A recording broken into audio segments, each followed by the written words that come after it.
What we are sure of is that to get the raw materials to the pyramid site, the Egyptians had to wait for the flood. From July to October, the barges were berthed on the edge of the desert.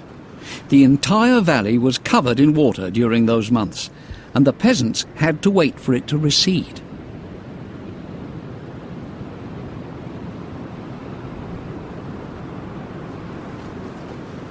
During this long period of idleness, the pharaoh's servants had an extremely large labour force available to them. During digs at the burial sites beside the pyramids, Zehi Hawes worked out how the builders were recruited.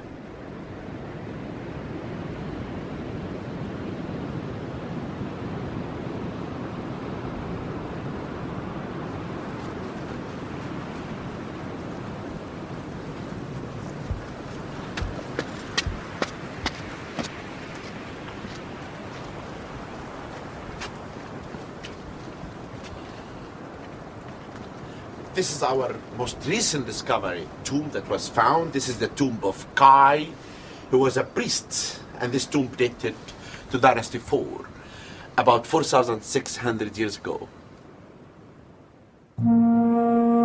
The pharaoh's priests were excellent administrators.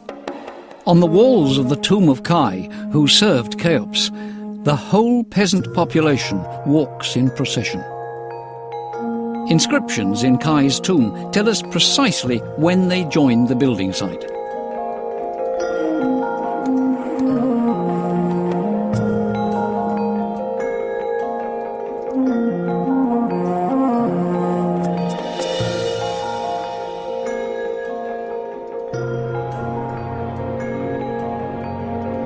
And he's telling us here that he paid them beer and bread.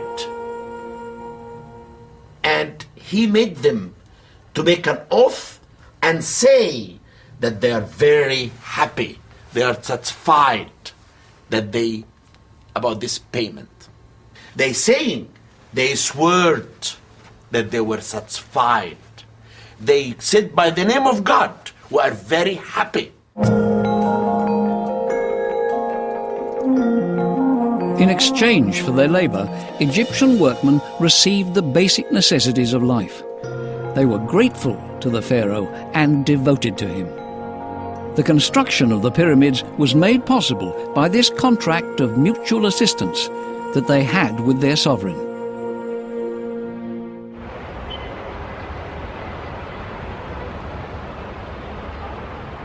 Modern Giza now lives and dies in the shadow of the pyramids. They are testimonials in stone to the social organisation of ancient Egypt.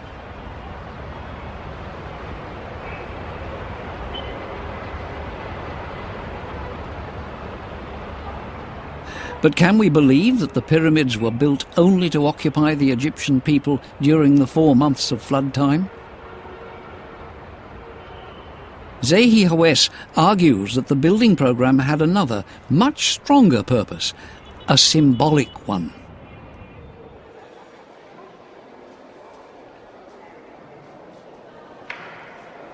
And the pyramid is their national project. Then all of them, they unite. All of them.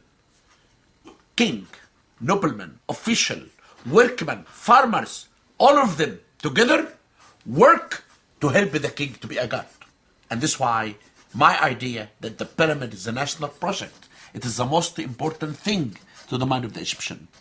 Without this help, the king will never build his pyramid.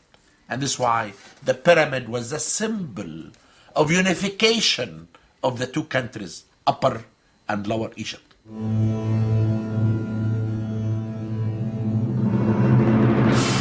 So part of the veil has now been lifted. For over 2,000 years, the Egyptians united to accomplish a common project, a symbol of their strength and unity. From the stone mastabas to the Giza site, almost 100 pyramids were built in Egypt. They were the first stone monuments in the history of mankind. The Egyptians built a symbol of the power of their nation in the heart of their land.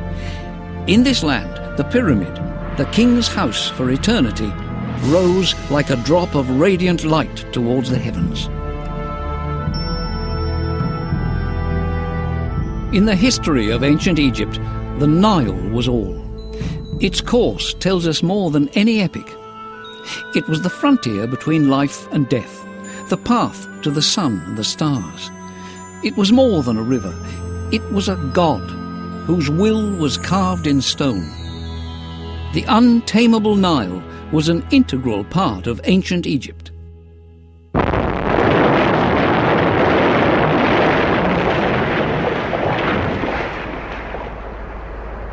Yet the Nile was tamed.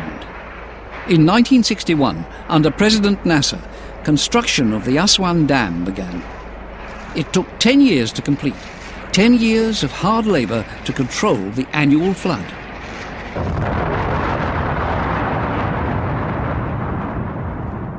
The Nile is no longer a god. It has become a tame, quiet river.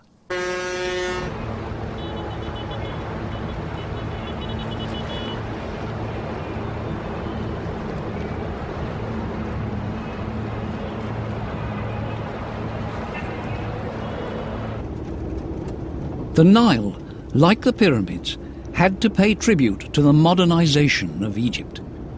To harness its energy, modern-day Egyptians had to give up some of its benefits.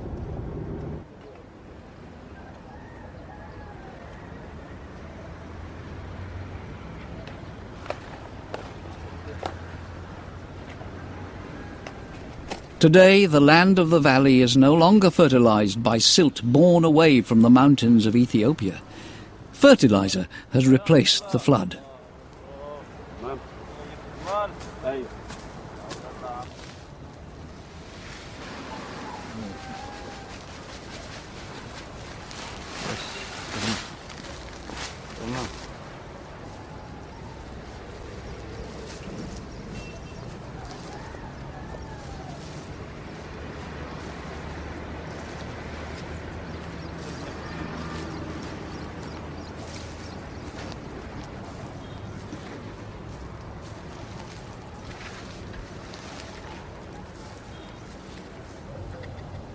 What became of the legacy of ancient Egypt?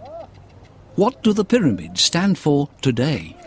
J'ai souvent eu le sentiment qu'actuellement l'Égypte était parfois un peu coupée de son passé, qui n'était en fait qu'une fabuleuse ressource comme une autre. C'est-à-dire que les monuments, évidemment,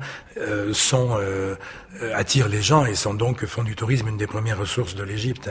Et ça, c'est quelque chose que, par exemple, Champollion, pionnier en tout, avait déjà très bien vu, parce que quand il quitte l'Égypte à la fin de son unique voyage en 1829, il laisse à Mohamed Ali une note sur la protection des monuments égyptiens. Il donne une liste des monuments qu'il faut sauver, etc. Et alors que le mot même n'existe pas encore, il voit très bien ce que sera le tourisme avec son aspect économique, c'est-à-dire venir dépenser ses devises. Et il le dit textuellement, il dit ça attirera des gens lettrés, etc., qui viendront enrichir leur pays de leurs dépenses. Cette masse de pierre, c'est probablement le symbole le plus évident, l'image la plus évidente que l'on a quand on prononce le nom de l'Égypte ancienne, avec quelques obélisques, sphinx, ou quelques mots comme ça qui font à la fois fantasmer et rêver. Ancient Egypt gave way to a cosmopolitan nation. Turkish, then Arab, a land of explorers. Egypt will benefit from its heritage for a long time to come, because much still lies beneath the desert sands.